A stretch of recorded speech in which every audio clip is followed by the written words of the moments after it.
Hello, my name is Cody McCoy, and this is my Module 13 assignment for Educational Law 850. Um, my definition for tort liability is a civil wrong committed by one person onto another. This is separate from a criminal act where a crime has been committed, but this is an example of where you do something to cause harm to someone else and monetary damages are awarded to the other person or can be awarded to the other person. There are both direct and indirect torts that we need to be cognizant of. And it's also really important that as teachers and educators and future administrators, we realize that we are acting in loco parentis, which means that we are acting as parents for the school day while the kids are there. We are ultimately responsible for their well-being. The first court case that I want to discuss today is Frame versus Comeau. Casey Frame was an 8th grade student in a class, and Dr. Barry Comeau was a science teacher in a Catholic school, and Dr. Comeau was acting as a substitute in a room when the student Frame began acting unruly and became a disruption. After several redirects, Dr. Comeau tried to remove the student from the classroom, physically grabbing him by the arm, and the student fell fell as a result of this and hit his head and was injured. Ultimately, the courts ruled in favor of Dr. Comeau, said that he acted reasonably, but in my opinion, there are some things that the teacher could have done a little bit better.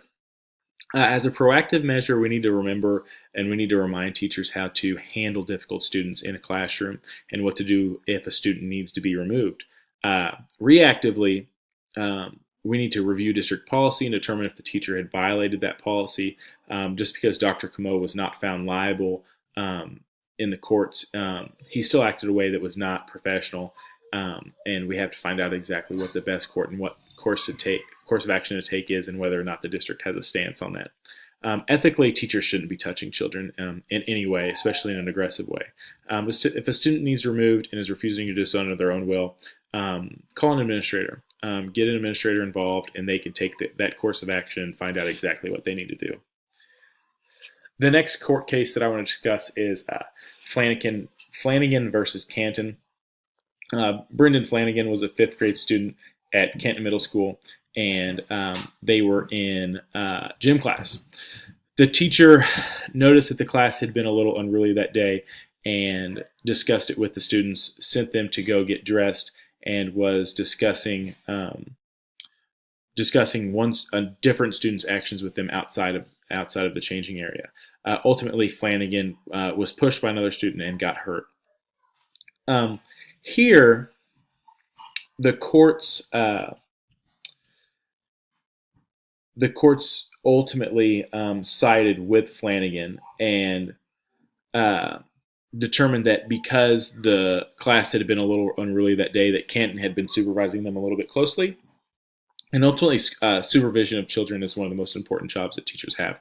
So to be proactive, we need to have some professional development around supervising students and make sure all staff members understand the importance of adequate supervision. Reactively, I personally, I think the teachers should be suspended pending an investigation. Supervising students is one of the most basic things a teacher can do, and it's crucial that they fulfill that role every hour of every day that they're in a school. This teacher could face other disciplinary actions after this, but it would depend on what the teacher's past had been on a case-by-case basis. Ethically, students should always be supervised. There's no excuse for not supervising students in any situation, and although teachers cannot be multiple places at once, and nobody's perfect, they must make every effort to supervise every student. The next court case is Theno versus Tonganoxie School District USD 464. And this is a school district. This is a case that actually hit kind of near home for me. This happened while I was in high school, and it happened in the town over from where I grew up in Baser, Kansas. Theno was a student who had been perpetually bullied from 7th grade until his junior year, when he actually dropped out and received a GED. The student Theno had reported to the school several times that he had been bullied. He had been called several vulgar names over a course of years. Um, Ultimately, the courts ruled in favor of the Tonganoxie School District and awarded damages to Theno in the sum of $440,000. Um, to be proactive, teachers have to know the signs of bullying, how to react when they see it, who to report it to, how to uh, talk to the student, how to talk to the victim, and what to do for that student in that moment. Reactively, teachers who this one's difficult because it's over such a long period of time, but teachers who fail to intervene must be reprimanded, and the entire district staff must be retrained on bullying.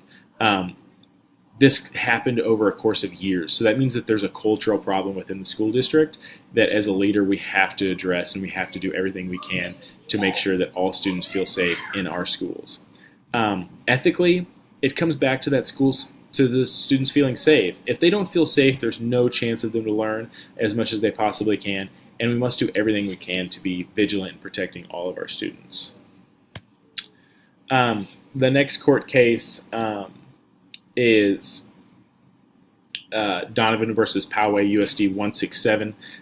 In this court case, a male and a female student suffered severe harassment due to their sexual preference. They were spit on. They were bullied physically.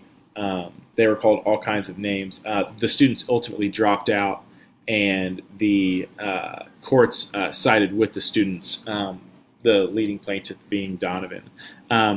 Just like the last one, we need to make sure all students are all staff members are trained in anti-bullying measures. We want our schools to be learning environments where all students are comfortable and learn and grow as individuals. Reactively, we need to retrain all teachers on bullying, make sure they know the correct avenues to take if they witness that bullying.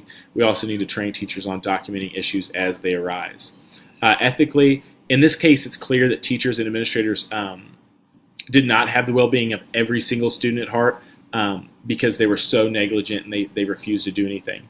And at the end of the day, we have to remember we're here for every student, not just the majority of students. And we really need to look out for all of our students' interests. And the final court case, which is Mosley versus Portland Public School District.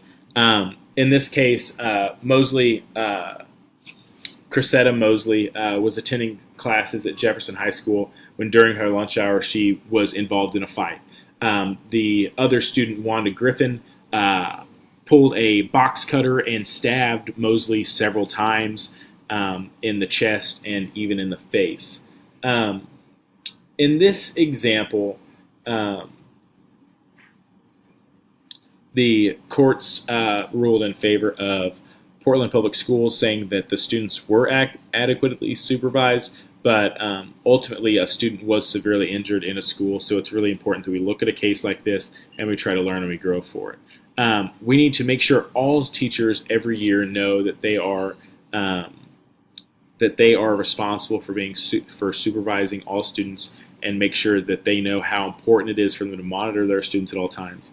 Reactively, we have to increase the security at the school. Depending on the history, if there's been a lot of fights in the past, we may need to do things as far as checking bags. A student brought a knife to school, and that's never okay. Students have to be a safe place, both mentally and physically. Ethically, there are issues with increasing security. It may make students uncomfortable. They may lose some trust in the school if they have to go through metal detectors.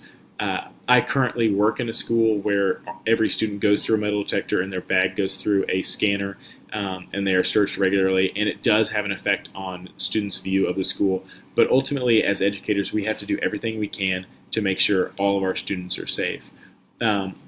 Ultimately, this assignment was very eye-opening. It's very important that we use common sense as teachers, and we are diligent every single day to make sure that the learning environment is one where we are catering to every student's needs and making sure we are monitoring them closely and being sure that we are doing what's best for all of the students. Thank you all, and have a wonderful day.